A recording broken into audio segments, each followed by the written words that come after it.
And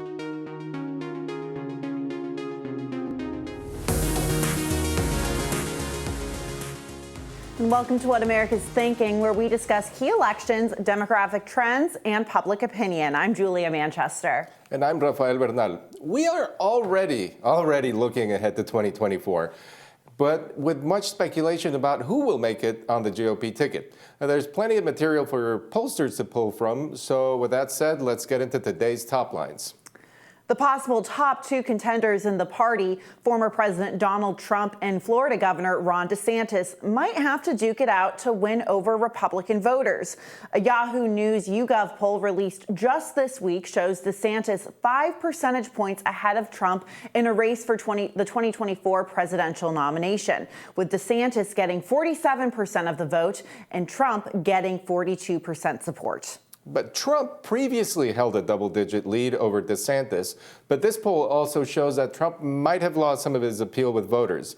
In addition to leading him among voters who describe themselves as Republicans or Republican-leaning independents, DeSantis bests him by 11 points by those who say they voted in 2016 for a Republican primary or a caucus in their state. A Morning Consult political survey released in November also shows Trump's numbers fell after he announced his bid for the party's nomination in 2024. 47% of potential Republican voters said they'd support a Trump 2024 run, but after he announced, that number dropped to 2 percentage points. In the weeks since he announced he's running for the GOP presidential nomination, Trump has become somewhat of a pariah. First, many high-ranking Republican officials, current and past, blamed Trump after several of the candidates he handpicked and backed lost in the midterms. The most recent is the stinging defeat of Herschel Walker to Rafael Warnock in Tuesday's runoff in Georgia, helping Democrats retain the majority in the Senate. And second, Trump dined in late November at Mar-a-Lago with rapper Ye and Holocaust denier Nick Fuentes, which Trump claimed not to know who he was dining with. Regardless, it drew big backlash from the likes of Senate Minority Leader Mitch McConnell, and in a move that's even more out of step with the Republican Party, Trump seemed to call for the termination of the Constitution this week. So with all the ups and downs Trump's had, Julia, do you find it surprising that DeSantis is doing a lot better in the polls? No, not at all. It's been a rough month for Donald Trump. So it starts first off with the midterm elections. A number of these handpicked candidates lose, sometimes in close races. Kari Lake's race was pretty close with Governor-elect Katie Hobbs in Arizona. But then you have people like Doug Mastriano and Blake Masters just not doing well in their bids for governor and Senate, respectively. So you have that. Then you have his announcement, which was pretty received maybe in a lukewarm way. I mean, when you watched it in the room in Mar-a-Lago, a lot of Republican critics were even saying, this is just boring to watch. There wasn't a lot of excitement. And you have a lot of Republicans, many of whom I've chatted with over the years, who you would never think they would criticize Trump, even on background, let alone in public. And they're saying, we don't want anything to do with Trump 3.0. Then, of course, you have the dinner with Nick Fuentes and Ye, formerly known as Kanye West. His response to that wasn't that great. You have the legal problems, which continue to pile up. And now you have, just these not great poll numbers. You have Herschel Walker's loss. So it hasn't been a good month for Donald Trump. And I think a lot of Republicans are saying, at least at the national level, are saying, look, we don't want this baggage. We don't want to have to deal with this baggage. So the question I have is, what do Republican primary voters do now? Because remember, it was the Republican primary voters that elected Doug Mastriano in the primary, Kari Lake, Blake Masters, fair and square, Herschel Walker. These people won fair and square because of the primary. So talking to Democrats, they say, well, Republicans have a cyclical problem. Their primary voters are doing this to them. I mean, it means the DCCC's very risky strategy of supporting sometimes some of Trump's candidates actually worked out, which I colored me surprised on that one. That was a big risk. But, I think it's really hard to discount Trump. And especially in the Republican Party, I think the Republican Party, both parties, but the Republicans more so, have been notoriously out of touch with their primary voters. Like, over and over and over again. Let's remember the 2015 Republican Party was essentially trying to shove Jeb Bush down the throats of people who became MAGA. Like, Jeb Bush does not represent the Republican voter today, sure, but the Republican voter today is not that different from 7 years ago. There's been a little bit of a growth process for sure. Right. So, you know, when I see the Trump versus DeSantis comparison, I'm not sure, like, their policy proposals are essentially the same.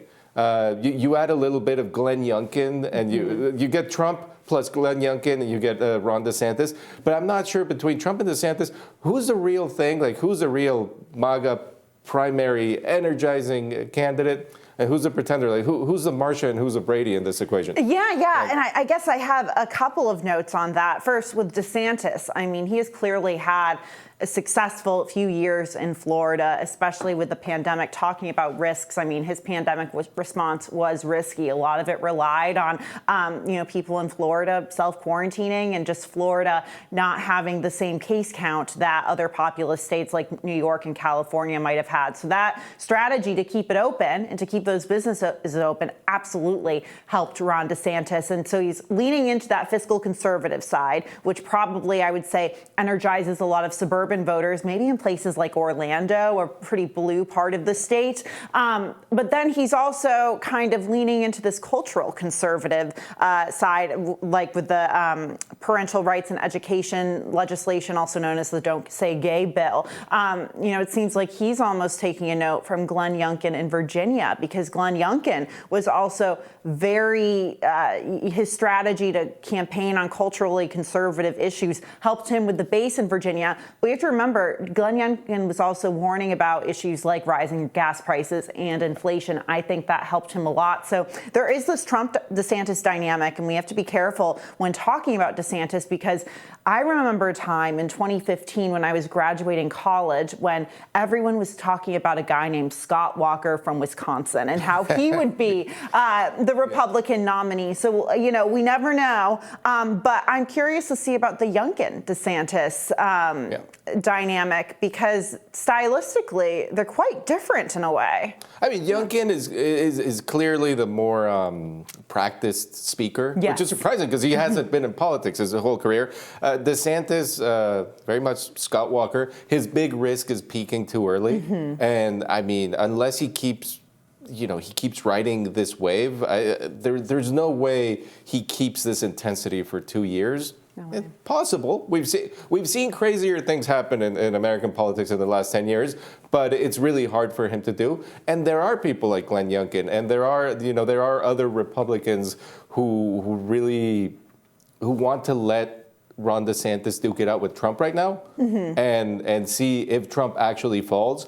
But I think the one prediction we can almost be certain of is if Trump survives this horrible month he's had, if his year gets if his 2023 is better than his 2022, it's very likely that Republicans will go back to Trump because he has what they don't, which is that connection to the base, that connection to primary voters. And, if you're going to be losing primaries, you can't you can't even get to the point where you compete with Democrats for the win. Right. And I guess going forward on the Democratic side, I mean, we talk so much about how Democrats had a great midterm cycle. They defied history. They really did.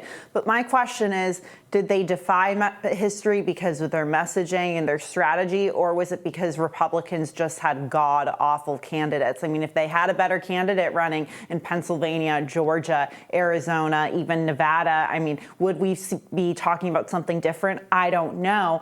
But, I had a piece kind of about the autopsy of the midterms and what Democrats did well, what they didn't do well. And I'm just curious, I mean, do they need to keep going with their messaging and strategy now, or is it completely reliant on Republicans just sort of self-inflicting these bad candidates on themselves? Speaking of out of touch, are GOP primary voters out of touch with the rest of America's voters? But meanwhile, President Biden has seen getting into Democrats. He's seen a boost in polls after the midterms. You were asking this question in a different way, but is it going to hold? Is it something that Democrats are doing right, or is it just by default?